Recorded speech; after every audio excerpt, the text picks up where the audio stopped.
Hello, everybody, and welcome to Walking Between Shadows. I'm Taryn Elliott, and along with me is my amazing husband. I'm Ben Elliott. And we're here to talk about true crime all the time.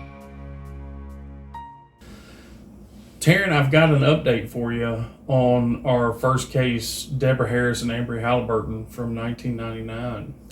This is good because I've had many people ask me about this. Yeah. We let it be known in episode 3 that we were going to do a Freedom of Information request letter to the Gibson County Sheriff's Department, and specifically Sheriff Paul Thomas. Yes.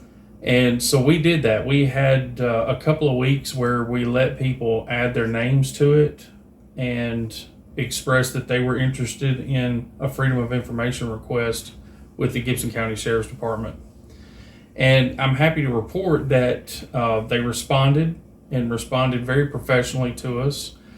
They did invite us in to review and talk to them about where they were with it and what's going on with it, as it's still an open investigation. Correct. And so basically they told us that they appreciated our time and effort in keeping it out there in front of everybody in the public. And they want us to continue to encourage people to come forward. If you have any information with the case of Deborah Harris and Ambria Halliburton from the Milan, Tennessee area in 1999, to please feel free to come forward and talk to them at the Sheriff's Department. And you can always email us at wtnknows@gmail.com, and that we'll pass that information along.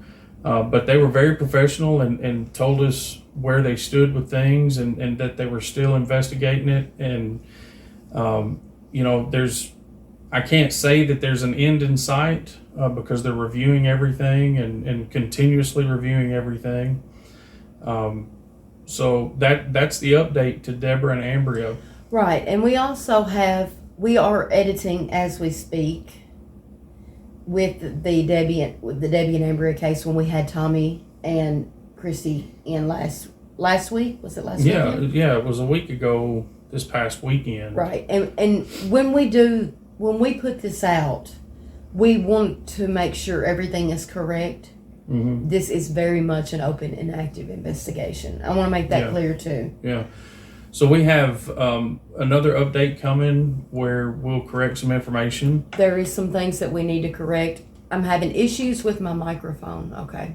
I don't know what the hell's going on.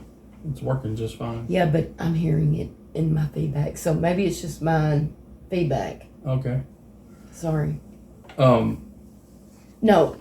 Yeah, so what you're referring to is Deborah Harris's brother, Tommy Gilliam. He came to sit down with us, and a real good friend, Christy Sedlock, she came to visit with us and sit down. Christy was Debbie's best friend at the time, or when they left Humboldt, actually lived with Debbie. Yeah. And so Christy and Tommy just talked us through their experiences during that time and everything that's come since. So it was very good visiting with them, and they have some great information that the public will hear and needs to hear. Mm-hmm. And we look forward to getting that edited and out next week. Yeah, we do. And everything will be corrected as it needs to be corrected. And we're very serious about this too. And like I said, this is a very open and active investigation. So everything that we put out there needs to be correct. Yep. So thank y'all for being patient with that, and we'll have that out as soon as possible with Tommy and Christy. Yep. Looks like next week we'll try to get all the edits done and have it out midweek. Right. Yep. All right. Well, thank you, baby. Thank you. This has been Walking Between Shadows. Again, I'm your host, Ben Elliott, and my wife, Taryn Elliott. Look for our next episodes coming soon, and don't forget to hit that like and subscribe button.